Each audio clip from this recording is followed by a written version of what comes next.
I the know we've got doorbell, Martin though. Eagle come. Yeah, I've got Martin Eagle, who's a jazz artist, and I've got another artist, another writer as well. So I definitely want to get both of them on the show because I did promise both of them that I would have them on. We may bring you into some more of the conversation because I don't know where the conversation will go. That's why I love my show, Dean's show, because we find a way to bring all kinds of things in. So let's bring Martin in first, and then I think Calamity Jane, who is the author, just texted me and said that she's on the line too, Dean. Awesome. Okay. Thank you for your time. No problem. All right, Mr. Eagle, welcome to Straight Talk with Dean and Mark, sir. Thank you. Hey, Mark, have you been listening to the show? What was it? Have you been listening at all? I caught since I phoned in. Yeah, I've been listening. Cool. All right, good to hear. Martin Eagle is a longtime jazz artist here in the area, and he definitely does not mind talking about his love of jazz, but also what's going on in the jazz world. And I've known Martin for some time. He's actually done work with a good friend of mine and everything, and they've been tearing up the jazz area locally. So, Martin, why don't you share with the listeners a little bit about your background in jazz and how you got involved in jazz, and anything else you want to share? You can put it in the context of what Miss Lisa was talking about, or you can put it in any other context that you want to. But definitely, if you would just share with us a little bit about your jazz background. Okay, well, I got lucky. I got into jazz because of an older cousin. I used to go over to his house. He was about 6 years older than me. And I would sneak into his room and sneak into his closet. And the two things I found were his collection of sexology magazines, which of course had a profound effect on my development, but also his collection of jazz records, which I devoured. And right after that, I'm giving my age away by saying this, but I joined the Columbia Record Club. I don't know if you remember that. It was one of those things where you would join I the club. remember the Columbia Record Club. Yeah, so you would buy like one album, and they'd give you like a dozen freebies. And the three ones that I got that sort of turned my head around, the first one was Brubeck's Jazz Goes to College. And the second one was a collection of Monk. And the third one was an anthology that had just a little bit of everybody on it. I mean, everybody from Bessie Smith and Louis Armstrong on up through, whoever was hot in the early 50s or so. So all of those basically changed my life. And both, it was interesting because Brubeck and Monk both had sort of very profound effects on my development as a pianist. Brubeck, not so much from the way he played, but from the way he thought about what your job was as a jazz musician, which was to take whatever song you were playing and recompose it in real time. You had to make it something new. You weren't just playing changes, you were making a new composition. And that was a profound, difficult, frightening task to do every time you get up in front of some people to play. And then Monk was like, it was the world of music that was between the notes. So between the two of them, they just turned my head around completely. Yeah, and definitely you've got picked two great inspirations at a very young age to get into. So that was back in the 50s that you were listening to them and everything, and you've been playing here in this area for a while now. What has been your thoughts about the way that jazz has developed here in the Triangle? Because I know that there was a time that it had a very rich and robust history. I'm thinking about when Brother Yusuf was here, and then it kind of went through a little bit of a lull period, and now it seems to be definitely back in the forefront with what's going on with our universities, even though a lot of that jazz is more, I guess you would consider, probably more fusion and pop kind of jazz. I'm thinking about the kind of stuff that Art of Cool does and Al Strong and people like that. But just how do you feel the jazz trajectory has gone in terms of development here in this area as well as maybe even nationally?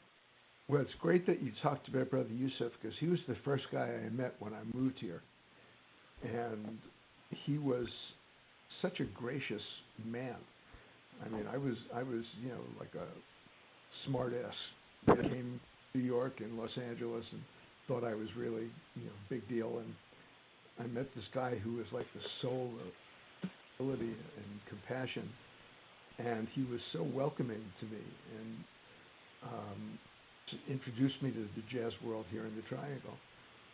And I met through my association with him and the opportunities he gave me to play, I met all sorts of people. And there was a place down just south of the No Bookstore. Do you remember that? I do. I just saw Jamaica earlier today, which is Bruce's niece, who's doing stuff with Black theater in the area. But yeah, Bruce is still in the area, and Jamaica is doing stuff. So yes, I'm very much aware of the No Bookstore. Okay, so Yusef was like the house band, and then he got very ill and was hospitalized. And to my good fortune, they asked me to sort of fill in whenever he was unable to play. So I sort of got to be the house pianist for a while. And of course, that put me in touch with a gazillion other players who used to come down there and jam. And it was a remarkable experience. But the scene of the Triangle, I'm ambivalent about it because you got two counter threads going on here. You got a whole, well, aside from the history, the Triangle and North Carolina as a whole has an enormous jazz history. Some of the greatest names in jazz came out of here. And there's a great local history of it. And now we have 3 or 4 universities, all of whom have significant jazz programs, and they're churning out some really incredibly good players who sadly have almost no place to play.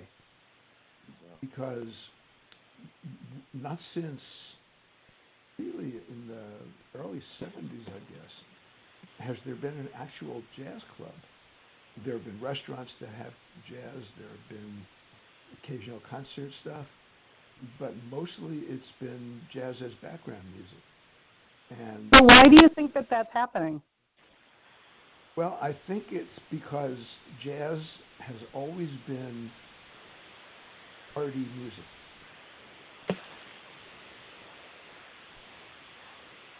And this new generation isn't partying the same way that your generation did, or I'm not quite sure how old you are, so.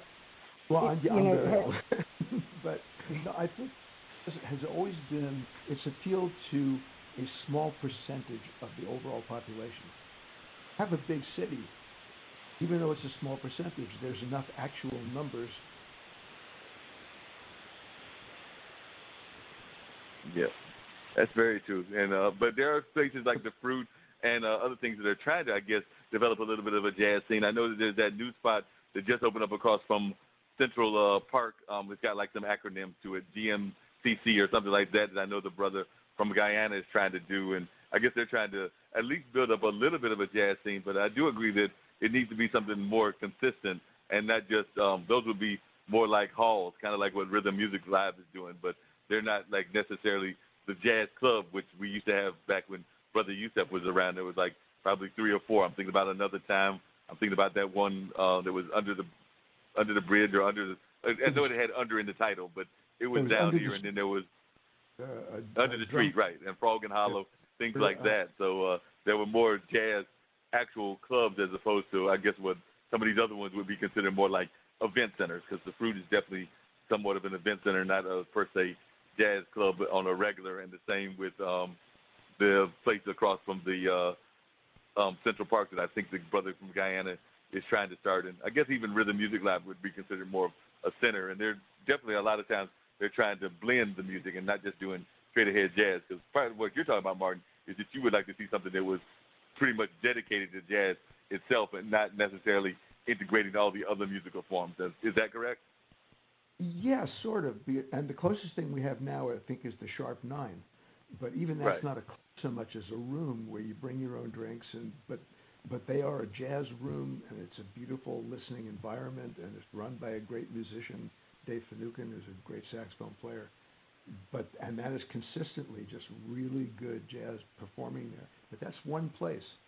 And you got a place in Raleigh like Sea Grace, which features jazz all the time, but it's basically a pickup bar, so the volume level is so loud that you can barely hear the music. And then you had the BU Cafe, which really gave it a good shot, but I guess they just couldn't sustain it financially. And that was a tragedy when they canceled their music. And I know that they get tired of people calling up and kind of yelling at them for canceling their music, but it's a financial reality. I understand it. They tried real hard. Because is Irregardless still doing jazz in Raleigh? I know that at one point they would have jazz, because I know. Yeah, they do. They do. But the thing, like most of the places around here, this is the other part of it, is it's a sort of double-edged sword. The money that they pay is not enough for anybody who's playing music to survive on. You can't make a living as a jazz artist by performing. You have to be a teacher or have a day gig or some other thing that'll fill out your income, because the clubs are not paying much of anything. And at the same time, you have these university programs churning out class after class of musicians, all of whom are eager to play, and they're so eager they don't really care what they're getting paid. They just want to get out there and perform. And understand that, but that suppresses the income level. Yeah, definitely. Yeah. And I want to continue the conversation with you, so don't go anywhere, Martin, but I definitely don't want to lose my third and final guest, which is Calamity Jane, who is an author and everything. So, Dean, can you bring her in and everything? But I did find it interesting that your other collection, in addition to your jazz, was those sexology books, because I can't talk junk about you because I used to have a collection of the forums laying around the house, and I think when I was living in rural Warrenton is when I discovered that book called Pinky, which is kind of like an early version of those kind of books, and it was definitely kind of blew my mind at a young age, because I think I found it when I was we had just moved to Warren County, and it was stuck in somebody's back shed, so I think I probably found it at the age of 13 or 14. Dean, you talking to me? Yeah, I'm here. We're going to be bringing in Calamity Jane in just 1 second. Hi, I'm Danica Patrick. Thanks. Watching my nieces grow, play, and learn is amazing, but not every child gets to be carefree. 1 in 6 kids in the U.S. are hungry. This breaks my heart, and it's something that Feeding America is working to change. Each year, the Feeding America network of food banks rescues billions of pounds of good food that would have gone to waste and gives it to families in need. To help, visit feedingamerica.org. Brought to you by Feeding America and the Ad Council. Calamity Jane, welcome to Straight Talk with Dean and Mark. You are on the line. Hi, how are you? We're doing good, Calamity Jane. Tell us where you're calling from again. I know it's from outside of the North Carolina area. And also tell us a little bit about your literary works and some of the things that you're involved in. Because when I read the book title, I was like, well, first off, she's already bold because she's calling herself Calamity Jane. And that just was an interesting title and everything. So if you just share us a little bit about what you're doing in terms of being a rapper and a Southern soul performer and also a screenwriter. I'm assuming the Calamity Jane part is more from the screenwriting part. Well, no, actually, Calamity Jane, I was actually named Calamity Jane by Teddy Riley's manager. She named me Calamity Jane after hearing some of my music. Cool. And tell us how you got into the music business. Like I said, we've been having Martin. He started when the age of when he was a youngster in the 50s, and he's still doing jazz now in 2019. So he's had a long career of playing this music for a number of years and everything. But he first started as a fan and then became a musician. But tell us a little bit about your story and how you got involved in the music. And like I said, your stuff covers a wide range. You do everything from country music, and we've had Reese Palmer on, who's a local artist here in Durham, who's definitely is a country artist, but then you also rap, and you're one of my favorite styles of music because I am definitely into the blues and do a Thursday night blues show. But some of the blues I play is more of what people would consider Southern soul, because I definitely love things like Miss Jody and Lacey and those kinds that have more of that Southern soul kind of sound. So tell us a little bit about where you're at and how you got involved in music.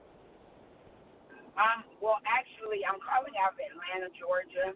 I was born in Texas, so that's where I got a lot of my roots. My grandmother loved country music and blues, and so I grew up around it a lot. I started writing poetry first, and then my poetry I always heard melodies in my head, and basically I just started writing off of those melodies. I started rapping at the age of 14 years old. And then from there, I just, I really got into the rap. I was around, with the Queen Latifah and the Moni Love and, all those MC Light. Those are my favorite. So I loved MC Light a lot. She was my favorite female female rapper. So, I always kind of wanted to, be her when I grew up.